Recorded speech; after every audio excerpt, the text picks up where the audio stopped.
तो अब हमारा सेकंड टॉपिक है, वो है कैलकुलेटिंग कैपेसिटेंस। तो आपके पास दो कंडक्टिंग पेयर हैं एक पॉजिटिवली चार्जड है और एक हमारे पास पॉजिटिवली चार्जड है। उसके लिए आप कैपेसिटेंस कैसे कैलकुलेट कर सकते हैं, तो आपसे हम ये डिस्कशन देखेंगे। तो तीन जनरल हमारे पास कॉन्फ़िगरेशन होती हैं, कैपेसिटेंस की शेप होती हैं बेसिकली। तो उसके लिए हम कैपेसिटेंस भी कैलकुलेट कर लेंगे। तो अभी ये जो स्लाइड है सॉर्ट ऑफ जर्नल है आपके पास, हाफ स्लाइड, कि आपको स्टेप्स नोट करवाए जाएंगे कि आपके पास कोई भी पेयर ऑफ कंडक्टर आ जाए, एक पॉजिटिवली चार्ज और दूसरा नेगेटिवली चार्ज, तो आपने कैसे उनकी कंडक्टेंस जो है कैपेसिटेंस वो फाइंड करनी है।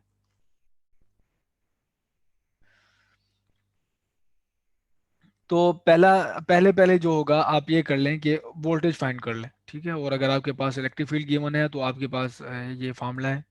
इलेक्ट्रिक फील्ड जिसमें गिवन हो, आप लाइन इंटीग्रल लोगे दो पॉइंट्स के दरम्यान में। जैसे ये कंडक्टर है और दूसरा कंडक्टर हमारे पास ये है। तो यहाँ से एक पॉइंट ये, इसको ए कह लो, और दूसरा पॉइंट ये बी। तो आप लाइन इंटीग्रल कोई भी एवेल्यूएट करोगे यहाँ से यहाँ तक का, ये हमारे पास लाइन इंटीग्रल होगा। और लाइन इंटीग्रल किसका होगा? इन दोनों के दरम्यान में जो हमारे पास है इलेक्ट्रिक फील्ड। तो इलेक्ट्रिक फील्ड का लाइन इंटीग्रल लेंगे ए से बी, और उसका नेगेटिव लेंगे, तो आपके पास दो कंडक्टर के दरम्यान में इनके पोटेंशियल डिफरेंस आ जाएगा, ठीक है। मजीद आपको एक और चीज़ भी पता होनी चाहिए, वो है चार्ज।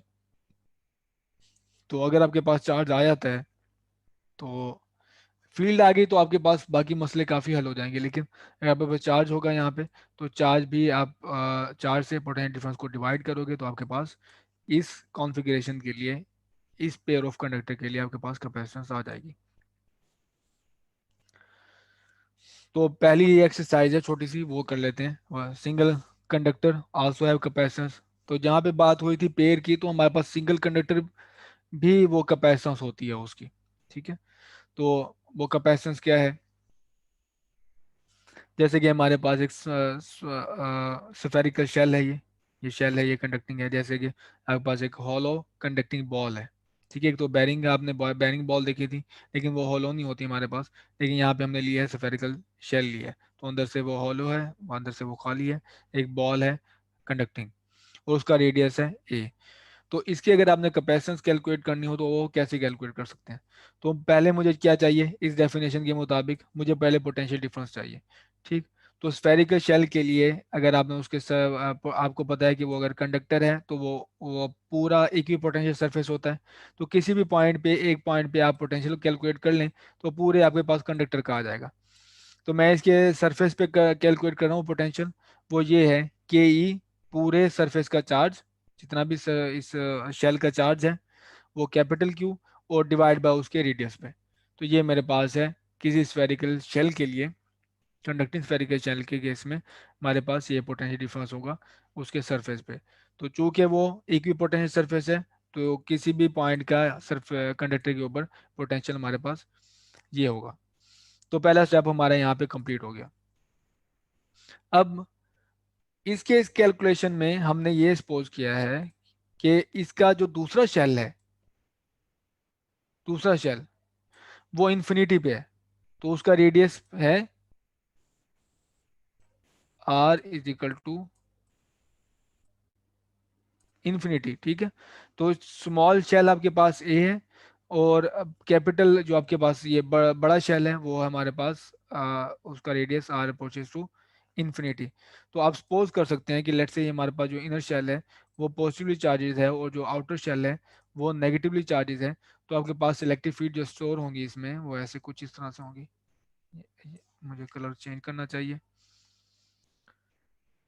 ये ये इस तरह से, ठीक, पॉजिटिव से नेगेटिव की तरफ।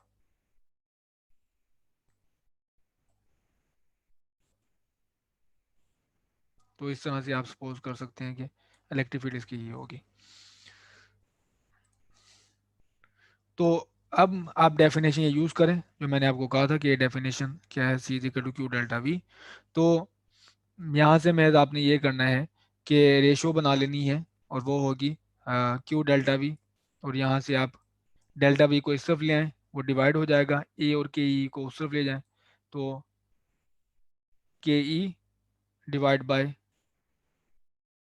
ए बन जाएगा, और इज इक्वल टू क्यू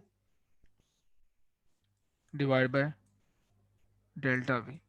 ये रेशो है जिसका नाम है कैपेसिटेंस। तो आप सिंगल कंडक्टर की भी कैपेसिटेंस फाइंड कर सकते हैं, और हाइपोथेटिकली ये ऐसे है कि जैसे कि वो बिल्कुल ऐसे बिहेव करेगा जैसे उसका जो आउटर शेल है, वो दूसरा कंडक्टर है, वो है लाई कर रहा है इन्फिनिटी पे, जैसे मैंने ये कहा। क्योंकि आप जब भी कैपेसिटर की बात करते हैं आपके दिमाग में दो प्लेट्स आती हैं या दो आपके पास कंडक्टर आते हैं। तो इस केस में तो एक कंडक्टर की बात की जा रही है, तो दूसरा कंडक्टर कहाँ होगा? तो वो हाइपोथेटिकली दूसरा कंडक्टर इन्फिनिटी पे होगा। ठीक है।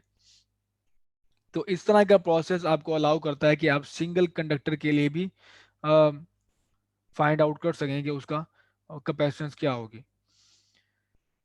तो इसको आप अरेंज करना चाहें मजीद तो वो भी आप अरेंज कर सकते हैं। के ई की वैल्यू क्या होती है? 4 पाई एप्सिलॉन नॉट।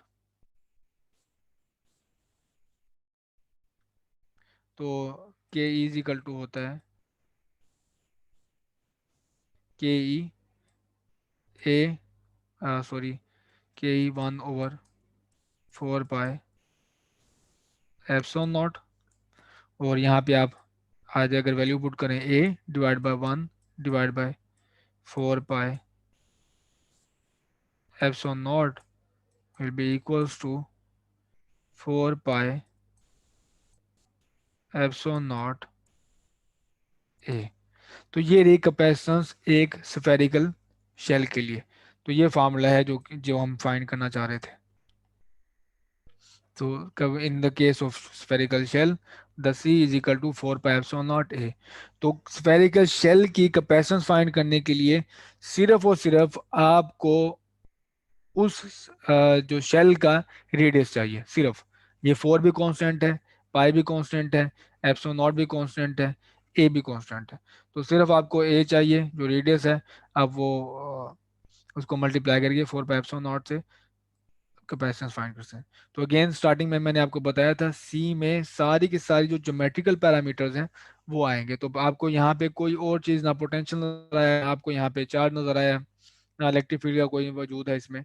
सिर्फ जो पैरामीटर्स नजर आएंगे वो कॉन्स्टेंट्स होंगे, और ना साथ ही आपके पास ये कौन से पैरामीटर होंगे, वो होंगे ज्योमेट्रिकल पैरामीटर।